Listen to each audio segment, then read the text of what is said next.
Halo, selamat pagi semua. Kembali lagi berjumpa dengan Ibu Tinar dalam materi pelajaran menata produk. Topik kita di pagi hari ini adalah pemesanan dan pengiriman barang. Biasanya pemesanan barang dilakukan ketika sudah adanya pengecekan barang di gudang. Dan apabila setelah dilakukan pengecekan terdapat stok barang yang sudah limit persediaannya atau di bawah standar persediaannya, maka supervisor menyerahkan rincian permintaan barang kepada bagian administrasi umum untuk melakukan pemesanan barang tersebut. Jadi yang pertama dilakukan adalah mengecek berapa jumlah persediaan barang di gudang. Jika memang sudah tidak memungkinkan lagi, harus segera dibuat pemesanan barang.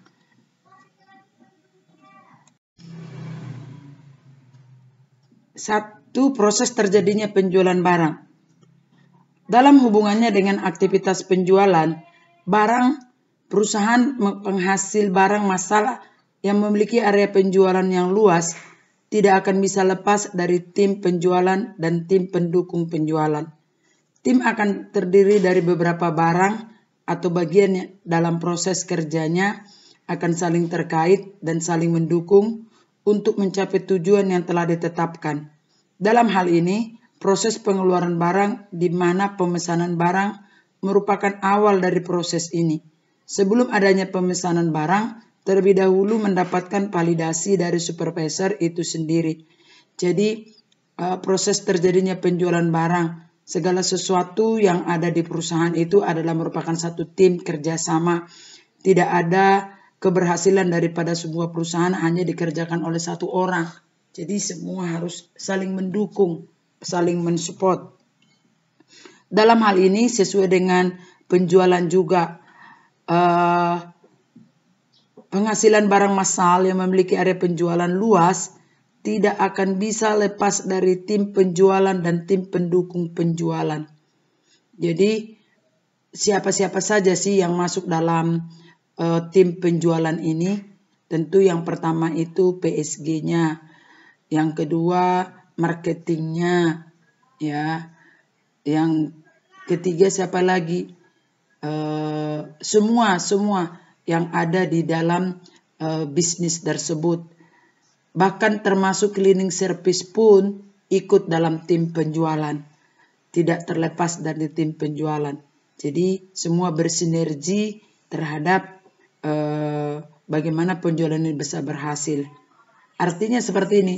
Jika ditanya misalnya cleaning service tentang sebuah produk, itu cleaning service-nya nggak bisa bilang begini, nggak tahu saya, aku nggak ngerti. Dan kalaupun dia seandainya tidak mengerti dan tidak tahu, dia bisa mengarahkan seperti itu. Oh, ada bapak yang bisa menjelaskannya. Saya nanti saya akan antar bapak ke tempat bapak tersebut yang bisa menjelaskannya. Itu akan jauh lebih bagus daripada cleaning service-nya tidak mau tahu. Jadi inilah terjadinya proses penjualan barang tersebut.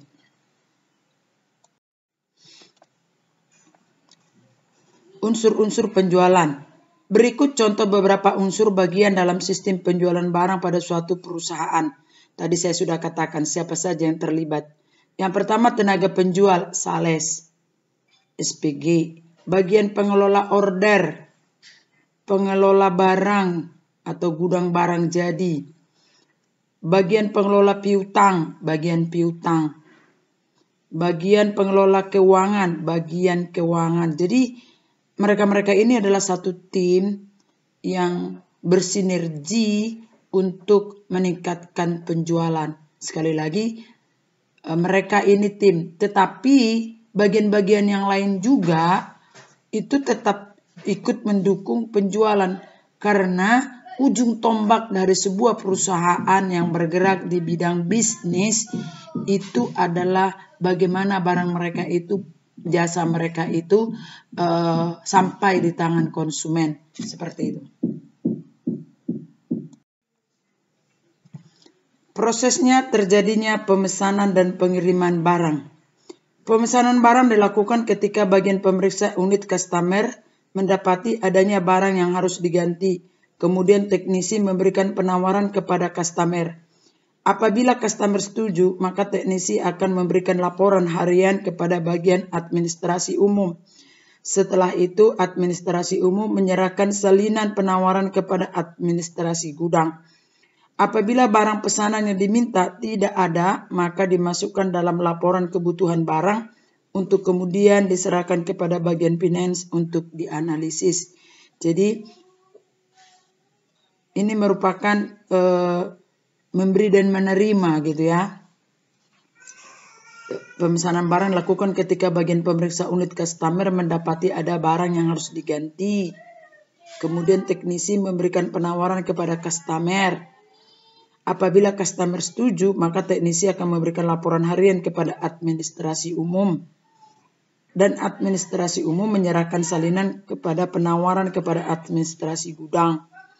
Apabila barang pesanan diminta tidak ada, maka dimasukkan dalam laporan kebutuhan barang untuk kemudian diserahkan ke bagian finance untuk dianalisis. Jadi begitu mudahnya untuk mengetahui, begitu cara kita untuk mengetahui jumlah persediaan di barang di gudang itu sudah tidak ada lagi, gitu ya.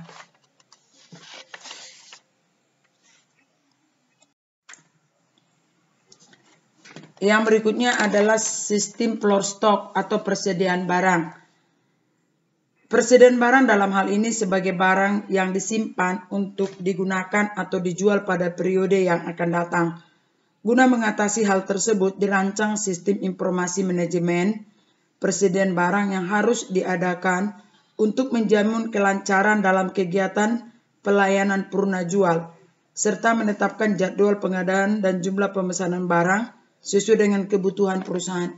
Jadi tadi saya sudah jelaskan sedikit bahwa setiap perusahaan, khususnya untuk bisnis retail, itu memiliki sistem tersendiri di dalam pencatatan persediaan barang di gudang.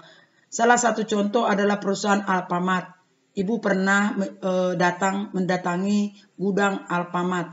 Di gudang Alfamart itu ada banyak sekali rak-rak. Setiap rak itu diisi oleh satu jenis produk dan satu ukuran. Misalnya contoh deterjen Rinso. Satu deterjen Rinso, satu varian, satu ukuran di dalam rak itu semua. Jadi setiap barang yang keluar dari rak, yang turun dari rak, itu komputer secara otomatis akan mencatat barang-barang yang keluar. Jadi kita tidak perlu repot-repot lagi menghitungnya. Itu komputer secara otomatis sudah menyampaikan, sudah mencatatnya seperti itu. Jadi mungkin perusahaan-perusahaan yang lain juga memiliki sistem-sistem tersendiri. Jadi inilah pelajaran kita hari ini, yaitu tentang pemesanan dan pengiriman barang. Sengaja Ibu pilih slide-slide-nya sedikit supaya kamu tidak terlalu boring dalam pelajaran ini. Kita lanjutkan hari depan dan terima kasih atas perhatiannya. Di akhir kata saya mengucapkan terima kasih atas perhatiannya. Saya berharap semua kalian serius mengikuti pelajaran ini karena ini sangat singkat sekali dan tidak ada yang bolos, dan tugas-tugas saya minta itu dikerjakan. Jangan ada yang lalai dan alpa.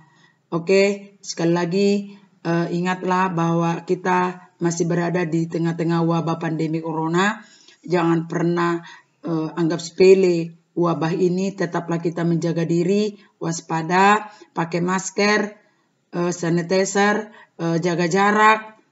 Tetaplah di rumah. Kalau tidak perlu, jangan bepergian. Terima kasih atas perhatiannya. Selamat siang.